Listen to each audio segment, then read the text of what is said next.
Hey guys, Kelade here. Welcome to my Zek'voz kill/commentary video. For this fight, you are just going to be charging in and using all of your cooldowns, including Warbreaker and Blazestorm, because as far as for when the ads are going to come out, it won't be until 1 minute into the fight, and as an Arms Warrior, you will have your cooldowns back up within a minute. In fact, you can use Warbreaker twice before the ads spawn, and you definitely should do that.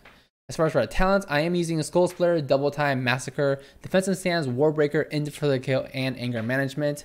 That's more just for this specific video. I would recommend that you guys do use Bounding Stride if you want to choose. I just kept it Defensive Stance for other fights, but Bounding Stride should be the much better talent here. So here's the Searching Darkness. So in Mythic difficulty, it's always going to alternate between the middle and then the other ones, either inner or outer, right? So it's that one, it went middle, outer, and then here's middle again, and then it's going to go inner. Not necessarily always in that order, but every other one will always be the middle. So it can never go from outer to the inside or the inside to very outer. And then after that's over, there will be a set of 3 I-beams. Just gotta make sure you don't stand too close to anybody for these, and then the ads will spawn. Unfortunately, this is only my second time doing it with the guild as far as for this video is concerned, and I was in charge of having to kick this ad second.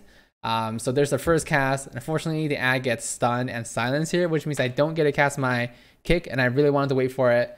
So my Warbreaker and Blazestorm is really delayed. Most of these things are already dead by the time my Blazestorm is even hitting them. But of course for you guys, right, if you guys have a Blood DK or whatever it is for grouping them that you have, just pop your Warbreaker and Blazestorm right when they get grouped up and get there, and you're good. So then we're switching to his Void Reavers, and of course, same as the first one that we killed with all the ads, just interrupt them as much as you can. As far as how our guild does this, we do not kill the third ad. Sorry, that was kind of weird. We don't kill the third ad because they're waiting for the Searching Darkness that's about to come out, and then they kill it. It's just up to your discretion and how your guild wants to do it. Rolling Darkness, just get out, leap out into the corner here, drop it where nobody's going to be, so that way it's safe, and then get back on the boss. Use my cooldowns on it a little bit. Generally, you can cut fights into 1 minute chunks as an Arms Warrior, and if everything goes well, like if you don't have to go outside and do mechanics and you constantly DPS and spend your rage, you can kind of just time out all of your cooldowns to every 30-second and 1 minute intervals. But of course, we did have Rolling Deceit here, so some of my abilities are a little bit pushed back. Kill that ad, we'll get back on the boss, and we see that's we're getting there to the 3 minute mark. But I think I do actually use my Warbreaker one more time in this fight before the ad spawn, just because I felt like because I had to go away for the Rolling Deceit, and there's some parts of the fight where I have to walk away. I wanted to get an extra Warbreaker out. I could have saved it at this point, right? It's 2:45 into the fight. The ads are going to be spawning soon. I could have just sat on Warbreaker for a while, but I figured I might as well just push for boss damage because we are trying to skip the third spawn of ads. Obviously, this depends on whether or not your guild has enough single target DPS, but that is something that we were trying to do, so I want to put more boss damage here. So Warbreaker there, and then I'll eventually get Warbreaker here. Just need to spend some more rage for the anger management. Actually, I don't cast Warbreaker until this ad is dead, but that's no problem.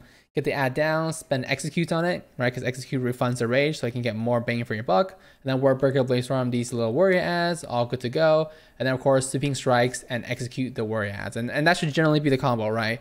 You Blazestorm, Warbreaker, and then you start sweeping strikes, executing, spamming on all the ads.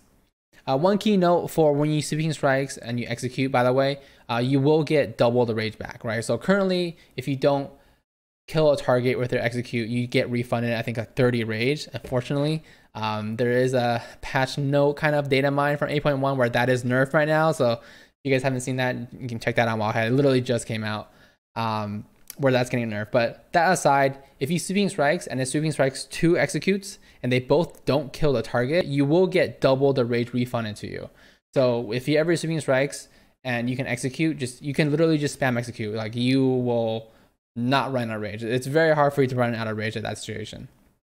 So we get that to that ad, we kill it, and now here we're just pushing the boss. Like I said, we're not going for a third set of ad spawns, so we're just pushing the boss. Once he gets to 40%, he'll enter the last phase where no more ads will spawn, and you just single target the fight. And then this rest of the fight is relatively easy. There's not really much. There's still Rolling Deceits that go out, like you guys see that Demon Hunter up there has it. And then there's still I-beams occasionally. I think yes, there is. There's one coming up in 5 seconds. And then of course the new mechanic on the last phase of the fight, which is there in other difficulties, right? That orb, you guys can kind of see it on the top left of the screen. It's slowly moving over there. Obviously you do want somebody to be soaking it, because if you don't, it does raid wide AoE damage, but whoever soaking it gets a really good damage buff. So obviously you kind of want it to perfectly go on you 30 seconds before the fight is over, so you can fully use the buff, and then right as you land that killing blow on the boss, your timer runs out and you get mind control. Like that's the dream. Obviously it's kind of hard to happen. That's why I think for most guilds you will see the execute classes go later, because obviously if you do get mind controlled, you have to be killed and you will die. So as far as doing the best DPS on it, you do want the buff because it gives you a damage buff, but you do want it as late as possible, if that makes sense. Unfortunately, I do get a rolling deceit here in the execute phase. I think as far as for rolling deceits, this is one of the ones where I got the most. Like 2 is actually a lot. If you think about it over the course of like how many people are in your raid.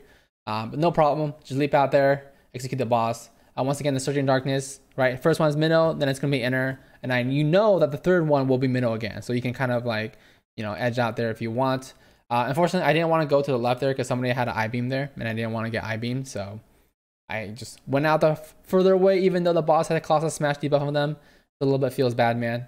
And then as far as our execute phase, whenever you should be using Blaze Storm, it's just when you don't have enough rage for execute.